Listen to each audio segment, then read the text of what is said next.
Good morning, students. Today's class is all about introductions of financial management. What is financial management? Financial management comprises of two words. One is finance, second one is management. You already know what is the meaning of management.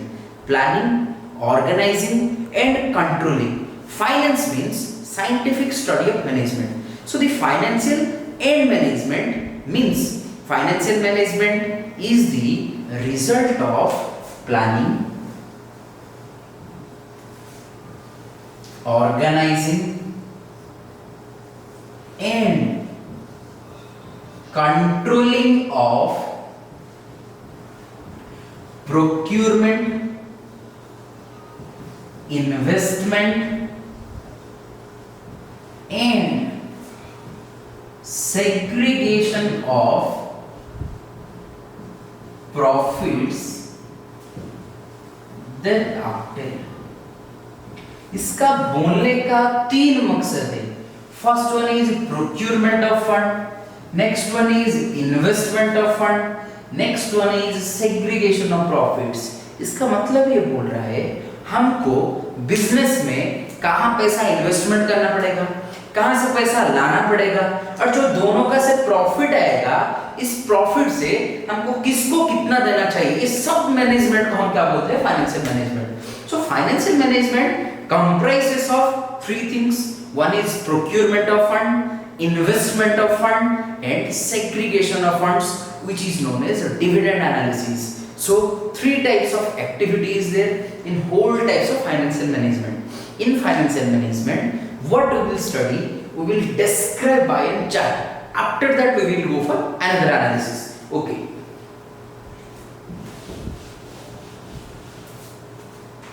First one is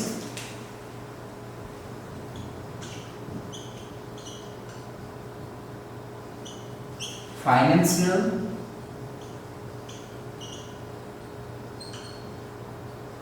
management comprises of three types of activity.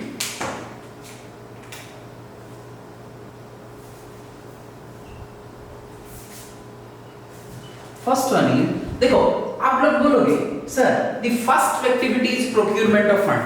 No, first activity is not procurement of fund. First activity is investment of fund. ये थोड़ा अजीब लगेगा क्योंकि सुनो, जब मैं एक business start करूंगा मुझे पहले सोचना पड़ेगा on which type of business I will do.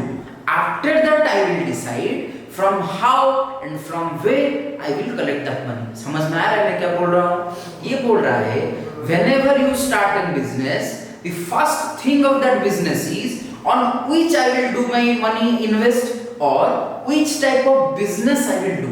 After that I will decide from where I will collect my money. So the first activity derived with financial management is investing activity.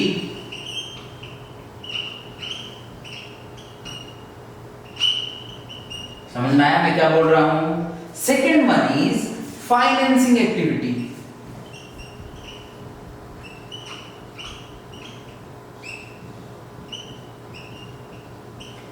Activity. Last one is dividend policy.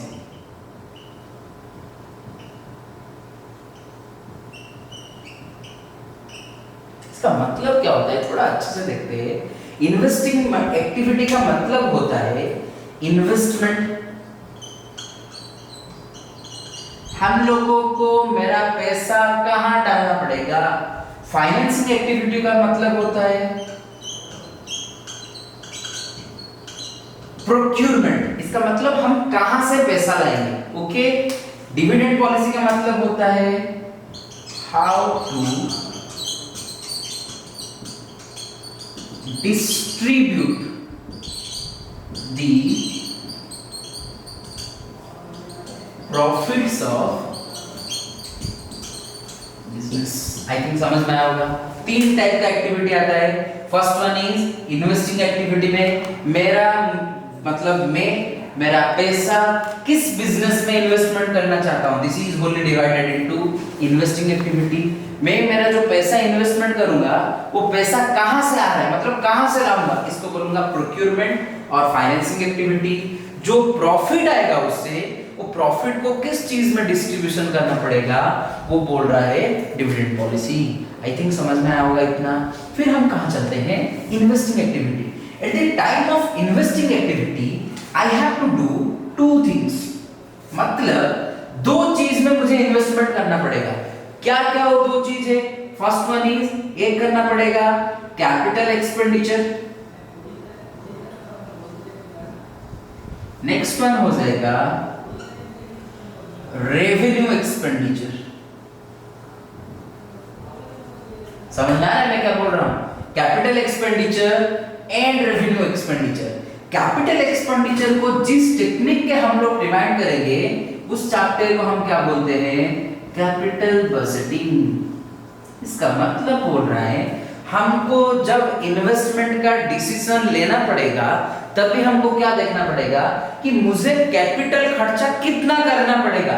वो कौन सा chapter में मुझे पता चलेगा, capital budgeting में पता चलेगा कि मुझे कैपिटल में कितना खर्चा करना चाहिए, मेरा वर्किंग कैपिटल में कितना खर्चा करना चाहिए। रेवेन्यू एक्सपेंडिचर को हम क्या बोलते हैं, वर्किंग कैपिटल एनालिसिस। समझ आ रहा है क्या बोल रहा हूं? इन्वेस्टमेंट एक्टिविटी में दो टाइप का काम रहता है, one is capital expenses, second one is revenue expenses. Capital expenditure क्या बोल रहा है कि मुझे कितना कैपिटल एक्सपेंडिचर करना चाहिए और कहां करना चाहिए।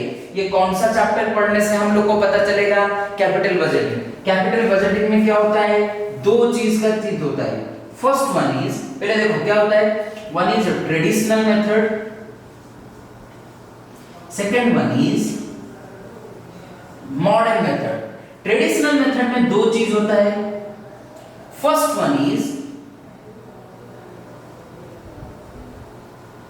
Payback period, second one is average rate of return, ARR, average rate of return. Modern जो टेक्निक है, तीन टाइप का मॉडर्न टेक्निक है। First technique was, in case of modern technique, NPV, net present value. Next one are PI, profitable index. Last one is IRR, internal rate of return. समझ में आएगा हम लोग को? तो जो टोटल कैपिटल एक्सपेंडिचर में हमको क्या करना पड़ेगा कि कैपिटल बजटिंग क्या होता है, उसमें दो चीजें, one is traditional, second one is modern.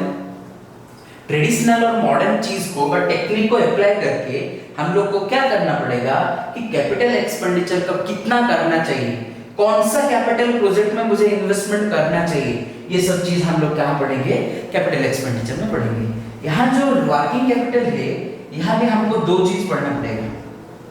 समझ में आया क्या क्या वो दो चीजें, थोड़ा अच्छे से सुनो। क्या वर्किंग कैपिटल एनालिसिस में दो चीज पढ़ना पड़ेगा। फर्स्ट वन इज थ्योरीज, और इसको क्या बोलते हैं हम, approaches. Okay, first one is approaches, second हमको क्या पढ़ना पड़ेगा इधर, कैश रिसीवेबल, मतलब cash management.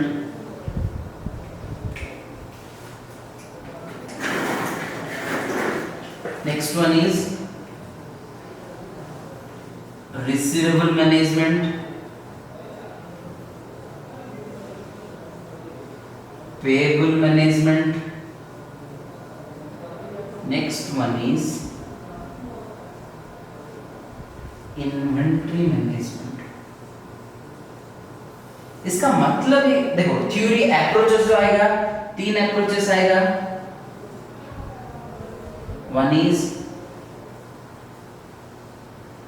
aggressive approach, next one is conservative approach।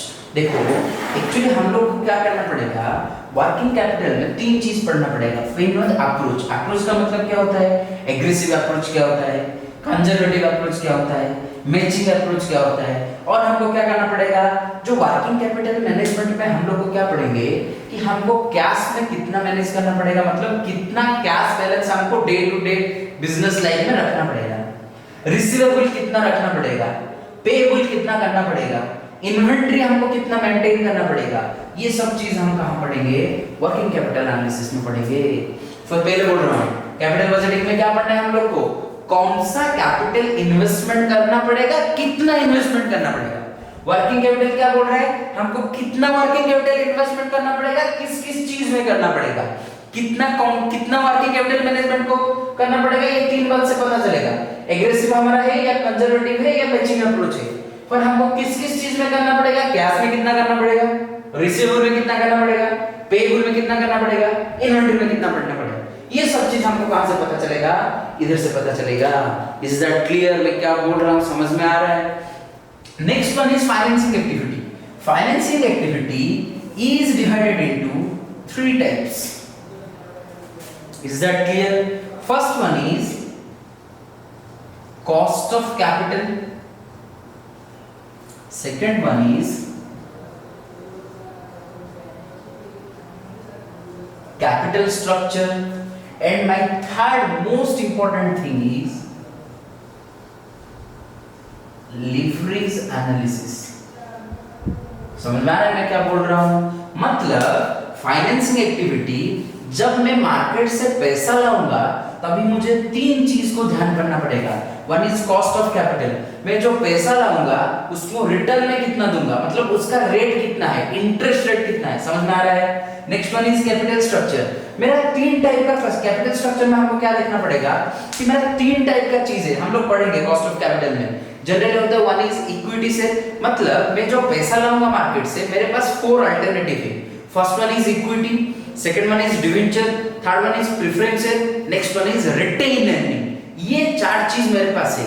4 चीज से मैं कौन सा कितना लाऊं, मैं इक्विटी कितना लाऊं, डिवेंचर कितना लाऊं, बैंक लोन कितना चाहूं, रिटेन अर्निंग कितना चाहूं, इसको हम क्या बोलते हैं, कैपिटल स्ट्रक्चर एनालिसिस बोलते हैं।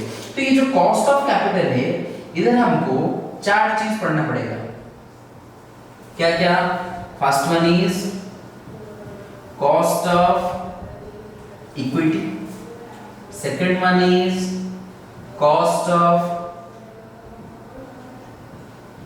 retain earning, next one is cost of debenture, last one is cost of preferences। पहले मुझे क्या करना पड़ेगा, देखना पड़ेगा अगर मैंने इक्विटी लाया तो उसके रिटर्न में मुझे कितना देना पड़ेगा, अगर मैंने रिटेन अर्निंग लाया उसके रिटर्न में मुझे कितना देना पड़ेगा, अगर मैंने डिवेंचर लाया तो उसके रिटर्न में मुझे कितना देना पड़ेगा, अगर मैंने प्रेफरेंशियल लाया तो उसके रिटर्न में मुझे कितना देना पड़ेगा। पहले ये 4 चीज एनालिसिस करना पड़ेगा। इस चारों को लेके मुझे क्या करना पड़ेगा, 2 थ्योरी बनाना पड़ेगा कि मुझे पता चल गया कि सोच लो, तुम बोलोगे सर ये तो जो सस्ता होना वही हमको मतलब लाना चाहिए। अगर तुम डिवेंचर ज्यादा लाओगे, इक्विटी शेयर ज्यादा नहीं लाओगे तो वो डेब्ट इक्विटी फंड एकदम लो, मतलब डेब्ट इक्विटी फंड एकदम हाई हो जाएगा। सोच लो मैंने क्या किया, डिवेंचर ज्यादा ला लिया 5 लाख का, इक्विटी ला लिया 1 लाख का, टोटल हो गया 6 लाख। डेब्ट इक्विटी कितना हो गया 5:1। मतलब ये बोल रहा है हमारा बिजनेस में आउटसाइडर लोगों को ज्यादा कंट्रोल है, क्योंकि डिवेंचर ज्यादा है तो हम डिवेंचर नहीं ले सकते ज्यादा, डिवेंचर सस्ता है। तुम बोलोगे सर हम तो डिवेंचर ज्यादा ले लेंगे तभी तो तुमको फायदा होगा। भाई तो डिवेंचर ज्यादा लेने से तेरा कॉस्ट ऑफ कैपिटल कम हो जाएगा और मार्केट में लिक्विडिटी पोजीशन एकदम खत्म हो जाएगा, मतलब जीरो हो जाएगा, नेग्लिजिबल हो जाएगा। इसलिए आपको क्या करना पड़ता है, ज्यादा सस्ते के पास नहीं जाना पड़ेगा, थोड़ा सस्ता भी होना चाहिए फिर अच्छा भी होना चाहिए। समझ में आ रहा है? इसीलिए हमको ये चारों से एक को चूज करना पड़ेगा। ये चारों से एक को चूज करने से हमके 4 अप्रोच है, इसको बोलते हैं first one is traditional approach, next one is modern approach. Traditional modern approach में 3 टेक्निक है। क्या क्या 3 टेक्निक है? फर्स्ट वन ये बोल रहा है मॉडर्न अप्रोच में net income approach, net operating income approach, last one is MM hypothesis. MM का क्या है रे? Modi and Miller, sorry Modi and Miller, ये है एमएम हाइपोथेसिस। इसका मतलब क्या हो गया, देखो कॉस्ट ऑफ कैपिटल में मैं जैसे बोल रहा हूं कि मुझे इक्विटी का रिटर्न, अगर मैंने 1 लाख का इक्विटी लाया तो 1 लाख के बदले मुझे कितना रिटर्न देना पड़ेगा। Cost of retained earning 1 lakh का रिटेन अर्निंग लाया, उसके बदले कितना देना पड़ेगा। अगर मैंने डिवेंचर लाया तो डिवेंचर के बदले कितना देना पड़ेगा। अगर मैंने प्रेफरेंस शेयर लाया तो प्रेफरेंस शेयर के बदले कितना देना पड़ेगा। ये सब चीज कहां से पता चलेगा, cost of capital. But this theory says that what is the combination of this food, किसको कितना परसेंटेज में लेना है। सोच लो मुझे 100 रुपीस का कैपिटल चाहिए, 100 रुपीस से इक्विटी कितना लेना चाहिए, रिटेन अर्निंग कितना लेना चाहिए, डिवेंचर कितना लेना चाहिए, कॉस्ट ऑफ प्रेफरेंस कितना लेना चाहिए, वो सब चीज हमको ये मेथोडोलॉजी पढ़ने से पता चल जाएगा।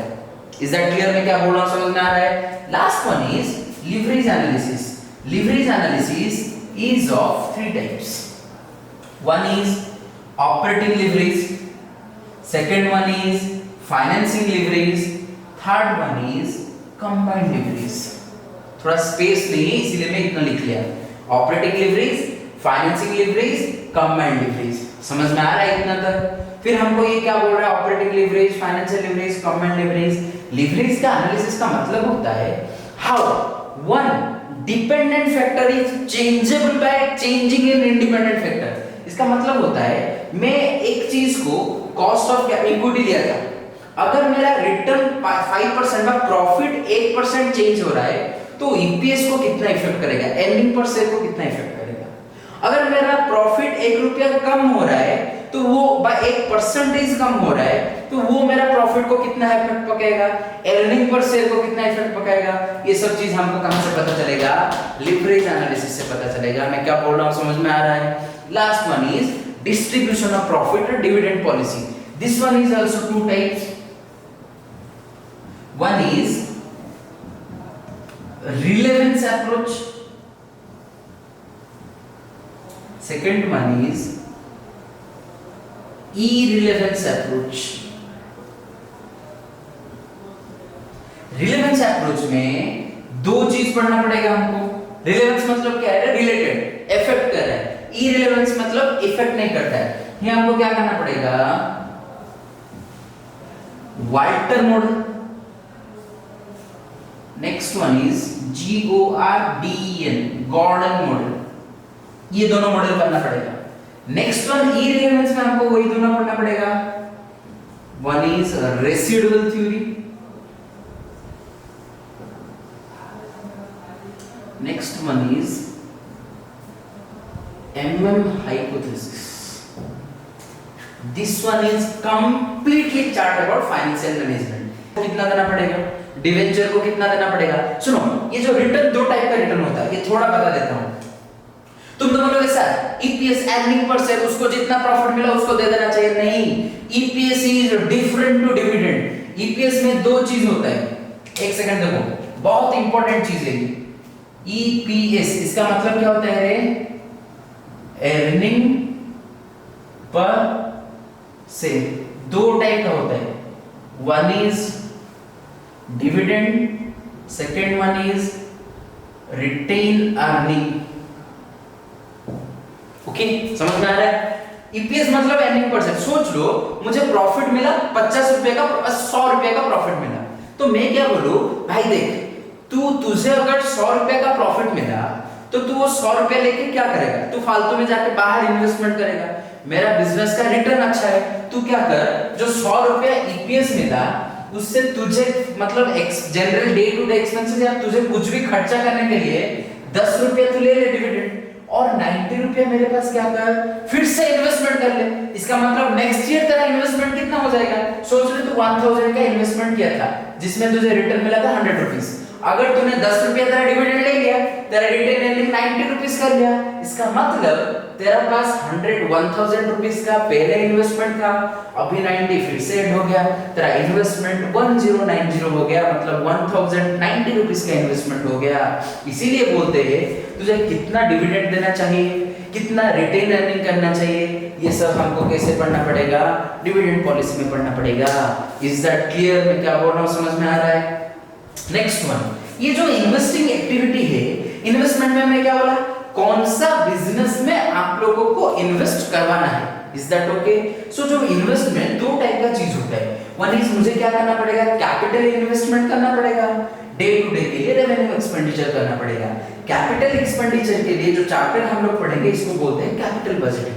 कैपिटल बजटिंग में क्या होगा, कैपिटल बजट में ट्रेडिशनल और मॉडर्न दो टेक्निक है, ये दो टेक्निक आप जब इन्वेस्टमेंट प्रपोजल में इन्वेस्टमेंट करेंगे और डालेंगे तभी मुझे पता चल जाएगा कि सोच लो मेरे पास बहुत सारे बिजनेस अल्टरनेटिव है, ए है, बी है, मतलब सोच लो मैं चाहूं तो ए टाइप का बिजनेस कर सकता हूं, the nature of business is a, मेरा क्या है, सोच लो ट्रेडिंग बिजनेस कर सकता हूं, इसमें मैन्युफैक्चरिंग कर सकता हूं, इसमें शेयर में इन्वेस्टमेंट कर सकता हूं, मेरे पास बहुत सारे अल्टरनेटिव है। कौन सा अल्टरनेटिव में मुझे इन्वेस्टमेंट करना चाहिए, वो इन्वेस्टमेंट कहां से पता चलेगा, कैपिटल बजटिंग चैप्टर से पता चलेगा। Next one is revenue expenditure, इसमें से मुझे क्या पता चलना चाहिए कि मेरा रेवेन्यू कितना खर्चा हुआ, क्या हुआ, मुझे किस में कितना पैसा इन्वेस्ट केस कितना मेंटेन करना पड़ेगा, इन्वेंटरी कितना मेंटेन करना पड़ेगा, रिसीवेबल कितना मेंटेन करना पड़ेगा, पेएबल कितना मेंटेन करना पड़ेगा, ये सब चीज हमको कहां से पता चलेगा, एक्सपेंडिचर वर्किंग कैपिटल एनालिसिस से पता चलेगा। Likewise in case of financing there are three types of thing, one is cost of capital, cost of capital से क्या पता चलेगा, मेरा कॉस्ट ऑफ इक्विटी कितना है, अगर मैं 1 लाख का इक्विटी शेयर मार्केट से लाऊं तो ईयर एंडिंग में मुझे रिटर्न कितना देना पड़ेगा, मैं अगर रिटेन अर्निंग लाऊं तो कितना देना पड़ेगा, अगर मैं डिवेंचर लाऊं तो कितना देना पड़ेगा, अगर मैं प्रेफरेंस शेयर लाऊं तो कितना देना पड़ेगा। ये चारों चीज मुझे कहां से मिलेगा, कॉस्ट ऑफ कैपिटल से मिलेगा। Next one is capital structure. Capital structure में दो चीज होता है, one is traditional, modern. Traditional मतलब क्या होता है, सिंपल सा चीज। ट्रेडिशनल बोल रहा है कॉस्ट ऑफ इक्विटी लो या कॉस्ट ऑफ डिवेंचर लो, मुझे कुछ प्रॉब्लम नहीं है, ये बोल रहा है। मॉडर्न बोल रहा है नेट इनकम अप्रोच, कुछ बोल रहा है कि तुम ये दोनों कॉम्बिनेशन ले लो। इन्वेंटरी नेट अप्रोच बोल रहा है ये दोनों कॉम्बिनेशन ले लो। मतलब ट्रेडिशनल बोल रहा है कि ये चारों से एक कॉम्बिनेशन लो, नेट इनकम बोल रहा है कि ये चारों से एक कॉम्बिनेशन लो, नेट ऑपरेटिंग इनकम बोल रहा है ये चारों से एक कॉम्बिनेशन लो, एमएम हाइपोथेसिस बोल रहा है ये चारों से एक कॉम्बिनेशन लो। ये सब जो चीज है, ये सब चीज से हमको कौन सा लेना पड़ेगा, ये हमको अच्छे से सोचना पड़ेगा और टेक्निक अप्लाई करके हमको देखना पड़ेगा। सबसे लेटेस्ट होता है एमएम हाइपोथेसिस और नेट इनकम, हम लोग पढ़ेंगे बाद में पढ़ेंगे जब फाइनेंसिंग एक्टिविटी का एक चैप्टर होगा कैपिटल स्ट्रक्चर, तब ये सब चीज हम लोग उधर पढ़ेंगे। लिवरेज एनालिसिस मतलब क्या, first one is operating leverage, second one is financing leverage, next one is combined leverage. Operating leverage का मतलब क्या होता है, लिवरेज का मतलब क्या होता है, एक चीज चेंज होने से how it effects to the next one. मेरा प्रॉफिट 1 रुपया का चेंज हुआ, वो ईपीएस को कितना इफेक्ट करेगा ये मुझे डायरेक्टली पता चल जाएगा। Last one is dividend policy, मैंने अभी बोला डिविडेंड पॉलिसी का मतलब होता है कि मैंने रिलेवेंस अप्रोच, अगर मैंने डिविडेंड दिया तो वो मेरा मार्केट वैल्यू को इफेक्ट करेगा। वाल्टर मॉडल बोल रहा है कि इफेक्ट करेगा, गॉर्डन मॉडल बोल रहा है कि इफेक्ट करेगा। इररिलेवेंस अप्रोच में ये बोल रहा है रेसिडुअल थ्योरी। रेसिडुअल मतलब ये है लास्ट, क्योंकि ऑलरेडी मैं इन्वेस्टमेंट कर चुका हूं, फाइनेंसिंग कर चुका हूं, कुछ भी करने से मेरा मार्केट वैल्यू इफेक्ट नहीं होगा। ये क्या बोल रहा है, रेसिडुअल थ्योरी बोल रहा है। Last one is MM hypothesis, Modi and Miller hypothesis, ये बोल रहा है कि तुम जितना डिविडेंड, ये बाद में हम लोग पढ़ेंगे डिविडेंड एनालिसिस क्या होता है। तो जो पूरा है ना फाइनेंशियल मैनेजमेंट में हमको इतना चीज पढ़ना पड़ेगा। देखो कैपिटल बजटिंग एक चैप्टर हो गया, working capital management, working capital analysis और मैनेजमेंट, इसको हम एनालिसिस बोल सकते हैं और मैनेजमेंट बोल सकते हैं। ओके ओके, तो हम लोग को पता चल गया हमको कहां से कौन सा चैप्टर पढ़ना पड़ेगा। ओके, जिस वन में अभी हम थोड़ा सा डिस्कशन करते हैं, रिस्क एंड रिटर्न एनालिसिस का थोड़ा सा डिस्कशन कर लेते हैं। रिस्क एंड रिटर्न एनालिसिस क्या होता है, वो कैसे हम लोग को इफेक्ट करता है, ये सब चीज थोड़ा सा देखते हैं। रिस्क एंड रिटर्न,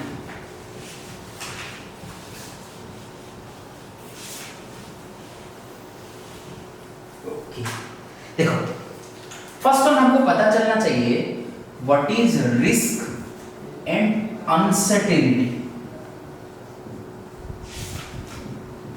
ये दोनों में पहले हमको डिफरेंस देखना पड़ेगा। रिस्क का मतलब क्या होता है, the maximum amount of loss.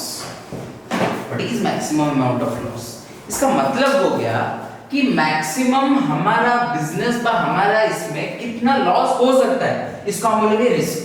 Uncertainty का मतलब हमको पता नहीं है कि वो प्रॉफिट होगा या लॉस होगा या कितना लॉस होगा या पूरा डूब जाएगा बिजनेस, हमको टोटली पता नहीं है। रिस्क मतलब हमको थोड़ा सा आइडिया है, अगर कुछ प्रॉब्लम हुआ तो मेरा 100 में इन्वेस्टमेंट किया, 15% का रिस्क है, तो मुझे 85 पक्का मिलना ही मिलना है। समझ में आ रहा है? अनसर्टेनिटी का मतलब मुझे 100 का 150 मिल सकता है या 110 में मिल सकता है या कुछ भी नहीं मिल सकता। अनसर्टेनिटी का मतलब हियर नथिंग इज मेंशन्ड और हमको टोटली आइडिया ही नहीं, इसको बोलते हैं अनसर्टेनिटी। रिस्क का मतलब हमको क्या है, थोड़ा सा आइडिया है और क्या करना है, मैक्सिमम अमाउंट ऑफ लॉस, कितना लॉस हो सकता है, इसको बोलते हैं risk. Risk are of two types. क्या क्या होता है risk? One is systematic risk, second one is unsystematic risk. Risk is divided into two types, one is systematic risk, second one is unsystematic risk। Systematic risk का मतलब क्या है? देखो, uncontrollable भी हम इसको बोल सकते हैं, इसको बोल सकते हैं कंट्रोलेबल। मतलब ये जो अनसिस्टमैटिक है, अगर मैं चाहूं तो इसको कंट्रोल कर सकता हूं। सिस्टमैटिक जो रिस्क है ये अनकंट्रोलेबल है, मैं चाहूं फिर भी इसको क्या कर पाऊंगा, कंट्रोल नहीं कर पाऊंगा। इसका मतलब क्या हो गया, ये टाइप का रिस्क अगर मुझे ही नहीं होता है, एक बार हुआ तो सबको हो जाएगा, इसीलिए हम इसको और एक नाम से क्या बोलते हैं, मैक्रो रिस्क। मतलब मुझे हुआ तो मुकेश अंबानी जी को भी होगा, मिस्टर रतन टाटा जी को भी होगा, सबको होगा, इसको क्या बोलते हैं, मैक्रो रिस्क। अनसिस्टमैटिक रिस्क को हम क्या बोलते हैं, micro risk. It is different from each individual to other, इसको बोलते हैं हम लोग क्या, माइक्रो रिस्क। ये जो सिस्टमैटिक रिस्क है ये जनरली 3 टाइप का होता है। One is interest rate risk, second one is purchase power risk, third one is market risk. Unsystematic risk 2 type का होता है, one is business risk, second one is finance risk, इसको हम और क्या बोल सकते हैं, लिक्विडिटी रिस्क, इसको हम और क्या बोल सकते हैं, लिक्विडिटी रिस्क। थोड़ा सा डिस्क्रिप्शन करते हैं, पर पहले सोच लो सिस्टमैटिक रिस्क का मतलब क्या हो गया रे, ये हो गया ऐसा टाइप का रिस्क जिसको हम लोग कंट्रोल नहीं कर सकते, ये हो गया इस टाइप का रिस्क जिसको हम कंट्रोल कर सकते हैं, इसीलिए बोलते हैं इसको माइक्रो। माइक्रो मतलब मेरा रिस्क है, मैं चाह के इसको कंट्रोल कर सकता हूं, इसको बोलते हैं माइक्रो। मैक्रो मतलब मैं चाह के भी कंट्रोल नहीं कर पाऊंगा, इसको बोलते हैं मैक्रो। सोच लो कि फर्स्ट वन हम चलते हैं, इंटरेस्ट रेट रिस्क क्या है। इंटरेस्ट रेट मतलब सोच लो मेरा बैंक में इंटरेस्ट था 10%, आरबीआई ने इंटरेस्ट रेट को क्या किया, 9% में चेंज करवा दिया। अगर आरबीआई का इंटरेस्ट रेट 10% से 9% हो गया तो ये मेरे लिए भी हुआ या मुकेश अंबानी जी के लिए भी हुआ या रतन टाटा जी के लिए भी हुआ, सबके लिए रेट चेंज हो गया। इसीलिए हम क्या बोलते हैं, अनकंट्रोलेबल और माइक्रो रिस्क। ये हमारे कंट्रोल में नहीं है, ये कंट्रोल कौन कर रहा है, आरबीआई कर रहा है, इसीलिए हम इसको क्या बोलते हैं, अनकंट्रोलेबल रिस्क। समझ में आ रहा है मैं क्या बोल रहा हूं? तो so that systematic risk, first one is interest rate risk. ये क्या बोल रहा है, अगर इंटरेस्ट रेट एक बार चेंज होता है तो ये क्या होगा, सबके लिए इफेक्ट करेगा, इसीलिए हमको क्या बोलते हैं, मैक्रो रिस्क और uncontrollable risk. Second one is purchasing power risk. Purchasing power क्या होता है, एक बार अच्छे से फाइनेंशियल मैनेजमेंट का जब क्लास शुरू होगा अच्छे से उसका हम चीज पढ़ेंगे। वन इज फैक्टरिंग, एक चीज आएगा FACTORI factoring. One is discounting, second one is compounding. हम लोग पढ़ेंगे डिस्काउंटिंग क्या होता है। डिस्काउंटिंग का मतलब क्या होता है, future value when converted into present value. Compounding का मतलब क्या होता है, when present value is converted into future value. समझ में आ रहा है मैं क्या बोल रहा हूं? डिस्काउंटिंग का मतलब it is the process of converting the future value into present value. Compounding का मतलब it is the process of converting the present value into future value. Is that clear? में समझ में आ रहा है? वो बोलता है परचेजिंग पावर रिस्क। ये बोलने का मतलब है, सोच लो मैं अगर आपको 10 रुपया आज दूं, फिर बोलूं कि 1 साल के बाद मैं मांगू आपको, सोच लो मैं आपको मांगूंगा कि मुझे 10 रुपया चाहिए, अभी दे दो आप, 1 साल में मैं आपको 10 रुपया दे दूं। आप बोलोगे नहीं मैं 10 रुपया नहीं दूंगा। बट मैं अगर बोलूं कि आप मुझे 10 रुपया आज दो, 1 साल के बाद मैं आपको 15 रुपया दूंगा, तब आपका इंटरेस्ट आएगा, क्योंकि present value of 15 rupees which will be provided in future is more than 10 rupees now। ये बोल रहा है जो 15 रुपया मैं तुझे 1 साल में दूंगा, उसका वैल्यू आज का डेट में सोच लो 12 रुपीस है, तो 10 रुपीस तू दे रहा है, 12 रुपीस तुझको रिटर्न मिल रहा है, तो ये सही बात है। इसको हम बोलते हैं परचेजिंग पावर। इसका मतलब क्या होगा कि परचेजिंग पावर मतलब to maintain the purchasing capability of an buyer। इसका मतलब हुआ, अगर सोच लो मैं उसको 10 रुपया दे दिया, इसका मार्केट का प्राइम पेन का प्राइस है ₹10, सोच लो अभी 1 साल बाद जब मैंने उसको परचेज करने के लिए जाऊं, इसका प्राइस 12 रुपया हो जा रहा है, तो मेरा जो कॉस्ट इन्फ्लेशन इंडेक्स, बाद में हम लोग ये पढ़ेंगे, कॉस्ट इन्फ्लेशन इंडेक्स, जो कॉस्ट इन्फ्लेशन इंडेक्स है वो डे टू डे चेंज होके जा रहा है। इसीलिए अगर मेरे पास अगर ये 10 रुपया है, आज मैं ये मार्केट में परचेज कर सकता हूँ, 2 दिन के बाद या 1 साल के बाद वही 10 रुपया में ये मार्केट फिर मैं नहीं परचेज कर पाऊंगा। अगर मैंने वो 10 रुपया कहाँ इन्वेस्टमेंट कर दिया, ये मार्कर का पेन चेंज होके 10 रुपया से 15 रुपया हो जाएगा, वो पेन का जो पैसा मैंने बैंक में भरा था वो भी 10 रुपया चेंज होके 15 रुपया हो जाएगा। सो ये भी purchasing 15 is capable to purchasing an marker pen. So ये दोनों को क्या बोलते हैं हम लोग? परचेजिंग पावर इसको बोलते हैं। अगर वो पैसा को मैंने इन्वेस्टमेंट नहीं किया तो मेरा प्राइस क्या होता है, बढ़ता जाएगा। तो इसीलिए जो कॉस्ट इन्फ्लेशन इंडेक्स है ये मेरे लिए नहीं चेंज हो रहा है, मेरे लिए हो रहा है, होल वर्ल्ड वाइड सबके लिए चेंज हो रहा है। इसको हम क्या बोलते हैं? परचेजिंग पावर रिस्क, जिसको मैं कभी कंट्रोल कर नहीं पाऊंगा। Last one is market risk. आपको तो पता होता शेयर मार्केट का प्राइस एवरी टाइम फ्लक्चुएशन होता है। अगर सोच लो मैंने एक इन्वेस्टमेंट परचेज किया 1000 रुपीज का, मेरा जो मार्केट वैल्यू बार बार चेंज हो रहा है, इसको हम क्या बोलते हैं? Market risk. Next one, this one is whole over the total systematic risk is divided into 3 type: interest rate risk, purchasing power risk, market risk. I will go for unsystematic risk. Unsystematic risk क्या होता है? Controllable. अगर मैं चाहूं तो इसको क्या कर पाऊंगा? कंट्रोल कर पाऊंगा। मैक्रो इन नेचर, जब प्रॉब्लम होगा मुझे ही होगा, रिस्क मेरा ही अराइज होगा, सबका रिस्क मेरा अराइज नहीं होगा।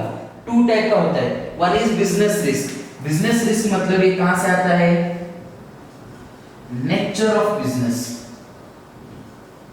समझना है नेचर ऑफ बिजनेस क्या है? सोच लो मैं क्या कर रहा हूं, एफएमसीजी प्रोडक्ट में इन्वेस्टमेंट कर रहा हूं, नहीं तो सोच लो मैं क्या जो मैं एक चीज प्रोडक्शन कर रहा हूं, मैं एक बिजनेस कर रहा हूं, होली छोड़ लो, फटाका का बिजनेस कर रहा हूं, जो दिवाली में फुटाते फटाका का बिजनेस कर रहा हूं, वो ओनली दिवाली के टाइम में ही सेल होगा, तो मेरा बिजनेस रिस्क ज्यादा रहता है, मुझे पूरा होल ईयर स्टोर करना पड़ेगा। उसको चेंज करके मैंने एफएमसीजी का ले लिया, फास्ट मूविंग कंज्यूमेबल गुड्स का बिजनेस चेंज कर दिया, तो मेरा रिस्क कम हो गया। तो ये बोल रहा है if you want to decrease your risk then you will change the nature of business. इसके लिए बोल रहा है कि अगर तुमने अपना नेचर ऑफ बिजनेस चेंज कर दिया तो अपने आप रिस्क चेंज हो जाएगा। इसको बोलते हैं बिजनेस रिस्क, क्योंकि ये जो नेचर ऑफ बिजनेस मेरे हाथ में है, अगर मैं चाहूं तो इसको कंट्रोल करवा सकता हूं, इसलिए इसको क्या बोलते हैं? Controllable risk, micro risk. Is that clear? समझ में आ गया? दिस वन होता है फाइनेंस रिस्क। फाइनेंस रिस्क को लिक्विडिटी रिस्क क्या बोलते हैं? कंपोजिशन ऑफ कैपिटल स्ट्रक्चर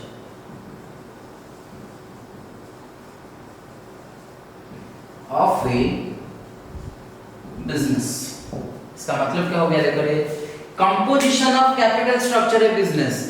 अगर सोच लो मैं आउटसाइडर फंड ज्यादा लाया, मेरा ओन का फंड कम है, मतलब इक्विटी से कम है, डिवेंचर ज्यादा है, तो मेरा लिक्विडिटी रिस्क मार्केट में ज्यादा रहता है। सोच लो वो कब भी आ सकता है, मुझे पैसा मांग सकता है, क्योंकि वो डिवेंचर है, वो आउटसाइडर फंड है। इसीलिए बोल रहा है अगर वो चाह रहा है तुम्हारा लिक्विडिटी रिस्क कम करना है तो तुमको ज्यादा अपना पैसा इन्वेस्टमेंट करना पड़ेगा, इक्विटी से इन्वेस्टमेंट करना पड़ेगा।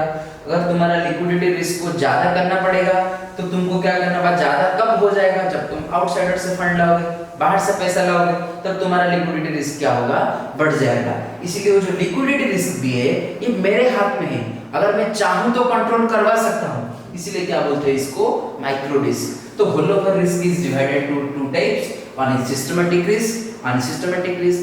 Systematic risk is always uncontrollable, अगर हम कितना भी चाहें इसको कंट्रोल नहीं कर पाएंगे। This one is otherwise known as macro risk. One is interest rate risk, जब इंटरेस्ट रेट चेंज हो रहा है सबके लिए हो रहा है।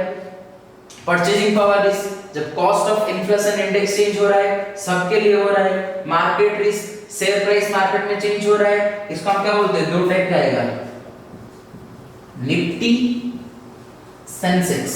ये जो प्राइस चेंज हो रहा है सबके लिए चेंज हो रहा है, इसलिए हम इसका क्या बोलते हैं, uncontrollable risk. Next one is unsystematic risk, it is controllable and in my hand, so it is known as micro risk. It is two types, one is business risk, next one is finance risk. Business risk is always levied on nature of business. When I want to decrease my risk, only I have to decrease or change my nature of business. मैं अगर मेरा nature of business को change करवा देता हूँ तो मेरा business risk control में आ जाता है, इसलिए इसको क्या बोलते हैं, controllable risk. Last one is my finance risk. Finance risk का मतलब क्या हो गया, और liquidity risk, अगर मैं लिक्विडिटी रिस्क को मेंटेन करना रखना हूं और लिक्विडिटी रिस्क को कम करना चाहता हूं तो मुझे क्या करना पड़ेगा, आउटसाइडर फंड से ज्यादा पैसा नहीं चाहिए, मुझे क्या करना पड़ेगा, इन्वेस्टमेंट फंड से भी ज्यादा पैसा कलेक्ट करना पड़ेगा। समझ में आया, is that clear? Next one, थोड़ा सा 5 मिनट के लिए डिस्कशन बढ़ाता हूं कि हमारा ऑब्जेक्टिव ऑफ फाइनेंशियल मैनेजमेंट आएगा, इंपॉर्टेंट चीज, objective of financial management. 3 objective आएगा, one is profit maximisation, second one is wealth maximisation, third one is welfare maximisation. Okay, समझ में आ रहा है? First one is profit maximization, wealth maximization, welfare maximization.